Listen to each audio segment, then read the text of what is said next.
నా భార్య స్వర్గీయ శ్రీమతి సుజాత గారు తేదీ 6 తారీఖు 7 నెల 2023 రోజున పరమపదించారు. తను అకస్మాత్తుగా గుండెపోటుతో మరి భగవంతుడు టైం ఇవ్వకుండా 15 నిమిషాల వ్యవధిలోనే చనిపోవడం జరిగింది. తను మా ఇంట్లో పెద్ద కుటుంబం. నా తోడ 5 అక్క చెల్లెలు, ఆవిడ తోడ 5 అక్క చెల్లెలు, 2 అన్నలు. అందరికీ మంచిగా ఉంటూ మరి 10 కుటుంబాలకు తనే పెద్ద దిక్కుగా వ్యవహరించేది. అలాంటి వ్యక్తి మా నుండి దూరం అవడం మేము తీరని లోటు పెట్టాడు భగవంతుడు.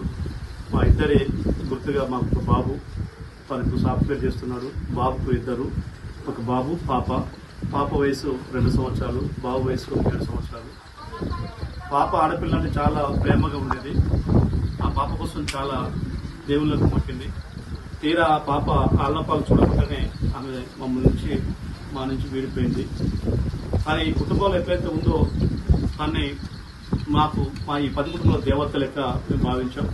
తన గుర్తుగా తను మర్చిపోవద్దు, తనని మరి మేము ఒక రూపంగా పెట్టుకోవాలనే ఉద్దేశంతో మా వ్యవసాయ కేంద్రంలో మరి జనాల నుండి విగ్రహం తెప్పించి చేయించి ప్రతిష్టం జరిగింది.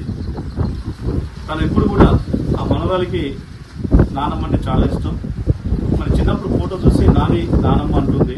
పెద్ద అయిన తర్వాత మరి మా నానమ్మ ఇలా ఉంటుందేమో, ఎలా ఉంటుందంటే చూపించలేని పరిస్థితిలో తనకు ఆ రూపం వచ్చే విధంగా మేము శిల్పితోటి విగ్రహం తయారు చేసి పెట్టుకోవడం జరిగింది. మరి ఈ రోజుల్లో మానవ విలువలు కోల్పోతున్న టైంలో చాలా మంది ఉన్నారు. మరి ఆదర్శంగా నిలిచారని మేము పబ్లిసిటీ కోసమో పత్రికల కోసమో కాదు, మా గుండెలో ఆవిడ ఒక దేవతలక నిలిచిపోయారు. అందుకే మేము గుడి కట్టుకున్నాం. ఈ రోజుల్లో మనిషి చనిపోతే 10వ రోజే మర్చిపోతున్నాం. అలాంటి టైంలో తన రూపం చూస్తేనన్నా ఎప్పుడు స్థిరస్థాయిగా ఉండదనే ఉద్దేశంతో మేము ఈ రూపం తయారు చేయడం జరిగింది. మరి సమాజంలో కూడా మానవులు తప్పుతున్న తరుణంలో ఎవరెవరికో నాయకులకు విగ్రహాలు పెడుతున్నాం.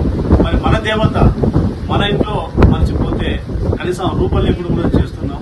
అలా కాకుండా మేము దాన్ని ఎప్పుడు మర్చిపోద్దని మా కుటుంబ సభ్యుల సహకారంతో